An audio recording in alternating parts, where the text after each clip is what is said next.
Welcome back. You're listening to the panel discussion, Trends in Network Modernization and Security, sponsored by Juniper Networks on federalnewsradio.com and 1500 AM. I'm your moderator, Jason Miller. Our guests today are Dave Michalczyk, the Chief Technology Officer at the Defense Information Systems Agency, Armando Gavino, the Executive Director in the Office of Network Services within the Office of Integrated Technology Services in GSA's Federal Acquisition Service, Sean McIntyre, a Solutions Architect at the National Oceanic and Atmospheric Administration in the Department of Commerce, Tim Holmes, the Vice President of Federal at Juniper Networks. The discussion was focused on cybersecurity last segment, focused on the efficiencies that can bring automation. A lot of words came up that leads me down the path of workforce. And this is a bit of maybe a scary topic for a lot of people because, as Tim, I think you mentioned earlier in the conversation, there's been a whole set of people who for years have been running the network. This lack of disruption, if you will, of the network has led to maybe a growing cadre of people who understand how to run a network and do it in the, quote Tim, maybe the old-fashioned way.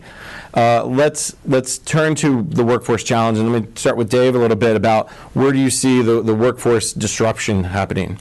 So I see it in a number of areas, and if you're a system administrator, if you're a network administrator, if you're a security administrator, this is going to affect you, because not only are we going to see SDN change how an administrator interacts with the network, but we're going to see convergence across security, network, processing, and storage. So Nirvana is going to be all of those things are integrated and managed from a single pane of glass, and perhaps even more importantly, they're not going to be managed as much as orchestrated. So instead of system administrators, we're going to have programmers who are going to sit down and a priori write definitions of what needs to happen to deploy and manage services, and those will be executed repeatedly. And when exception conditions occur, we'll have to have exception handlers. So we're going to see administrators move up the stack in terms of their value proposition. They're going to have better skills. They're going to have to be programmers and not just troubleshooters.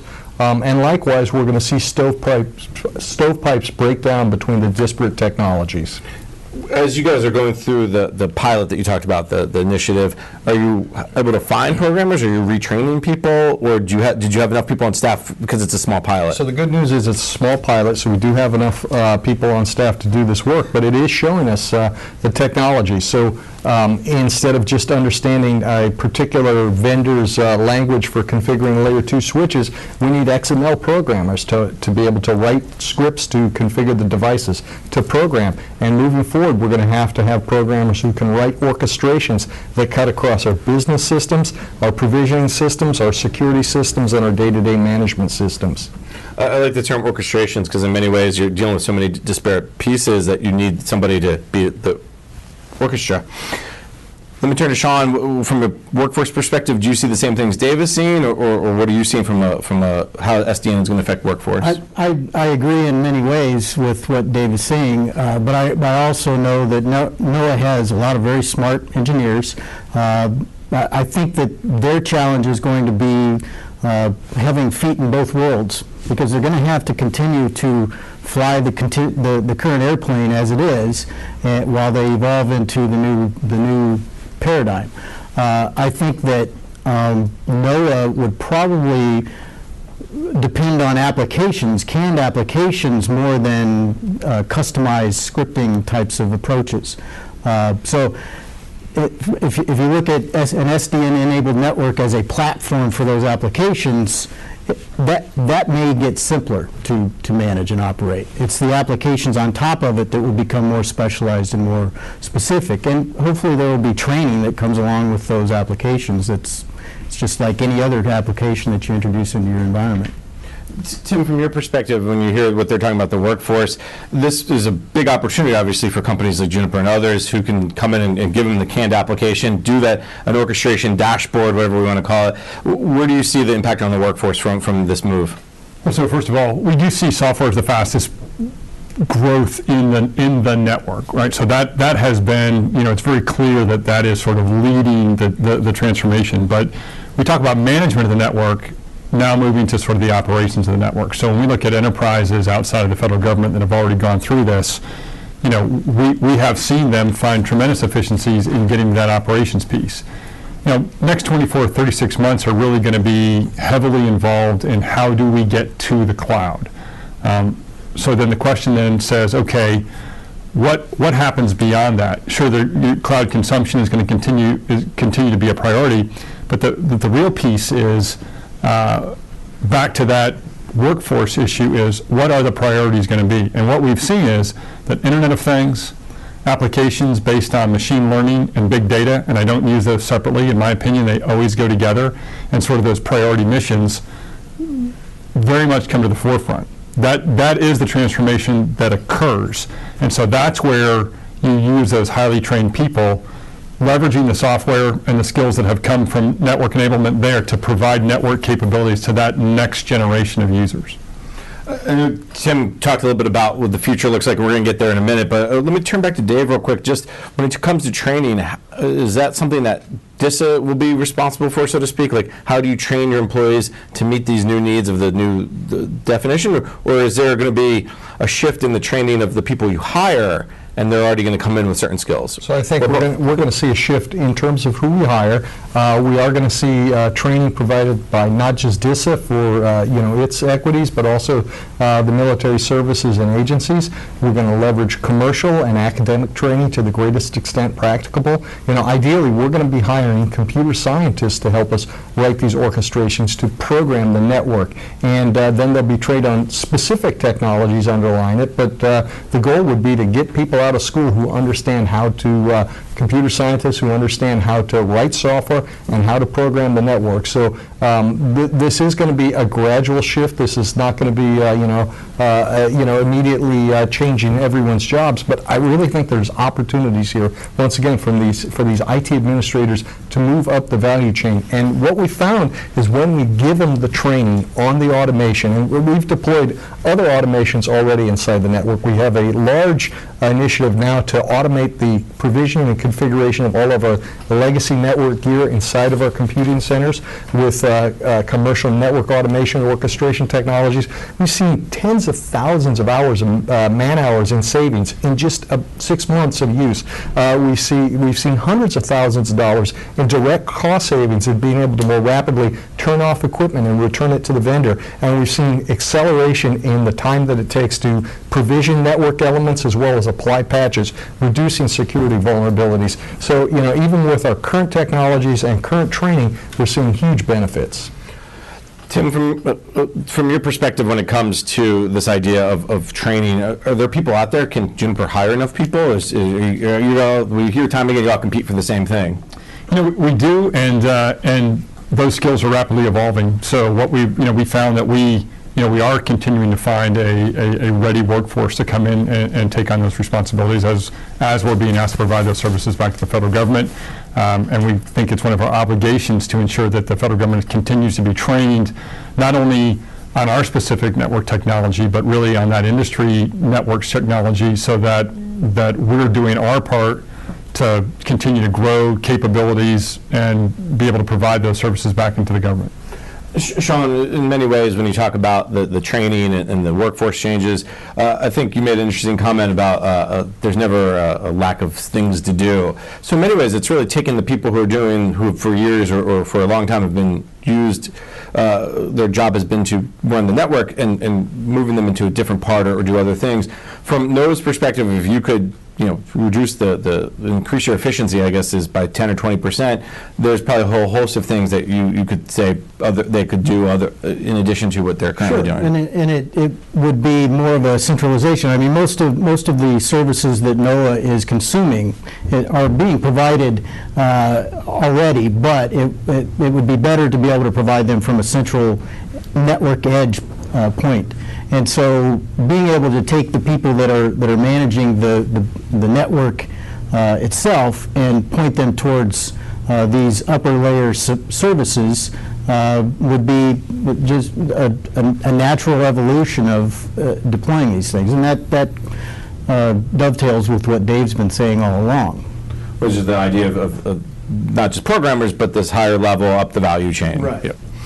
Let me turn to the future, because we've talked a lot about what it is, why it's so great, and where is the network heading. But what should agencies, what should others keep in mind as they look at software-defined networking, and where are we heading over the next 12 to 18 months?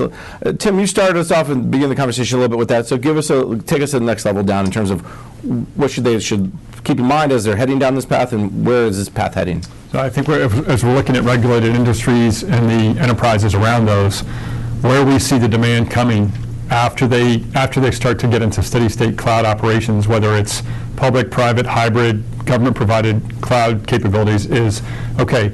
Now we have that network that's going to provide that capability. We can get the data to you. How are people really taking advantage of that? Internet of Things absolutely is at the forefront of that. Everything from operating a smart city to finding efficiencies in buildings. So when you start saying, okay, we've looked at federal networks and enterprises as a customer, we now focus on, okay, how do we take that into traffic management, logistics, other parts of the supply chain, where all of a sudden IT is going to be a key factor in facilities engineering, maintenance, fleets of vehicles, et cetera. We're seeing that convergence happen very, very quickly.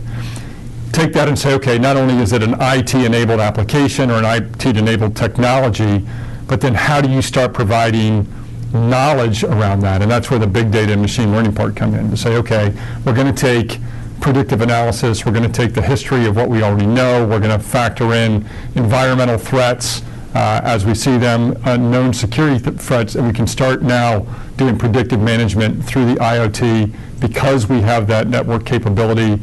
Dave talked about making sure that secure, redundant wireless capability is available across large geographies. That then becomes an enabler to that operational capability. Armando, let me turn to you from your perspective as GSA is setting up for the future, the EIS contract and other contracts. Where do you see this idea of the software-defined networking heading, and what some maybe best practices you guys are seeing even from an acquisition perspective? I think from an acquisition perspective, I think what agencies need to do now is to look at whatever possible to simplify and converge their IT networking architecture whenever possible, and ensure that their application matches their performance and their roadmaps, their transformation strategy. I think there should be more collaboration between networks and their service users. Again, make sure that it maps directly to their strategy. And I think lastly, I think they need to specify their SDN requirements into the EIS task order of the future. I really think similar to what one of the agencies did, send out an RFI early on, and whatever information comes back, I think that should be one of the bases that you can utilize to form your task order for EIS. And I know that last time with networks it was a rough going, as you said, 6.5 years to get transition. So getting started early is always a good advice. And I believe the agency, GSA, have learned a lot of lessons, and we're implementing those as fast as we can. I just have to say that GSA will continue to be a strong partner with all federal agencies and also DoD. Excellent, Sean. So I think that this adoption or evolution towards SDN is sort of a chicken and egg problem for NOAA.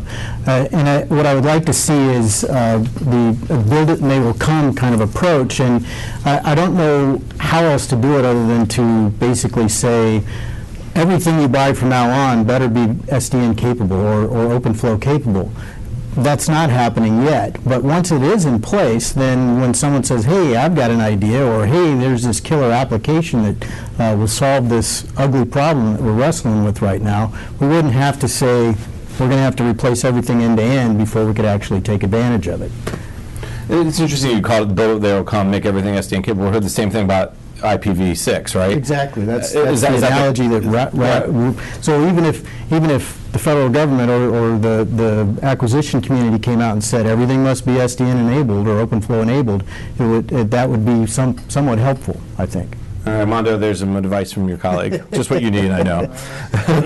Let me turn to Dave. Dave, take us home. The future, 18, 24 months from now, is your pilot going to be IOC, FOC, or what should we look at? So we're going to see SDN deployed inside of DISA, inside of our DISA data centers. It's going to be part of our MilCloud 2.0 managed service. We're going to see it interfaced with our higher level orchestration system so that we can automate and speed the deployment of systems and reduce the total cost of ownership.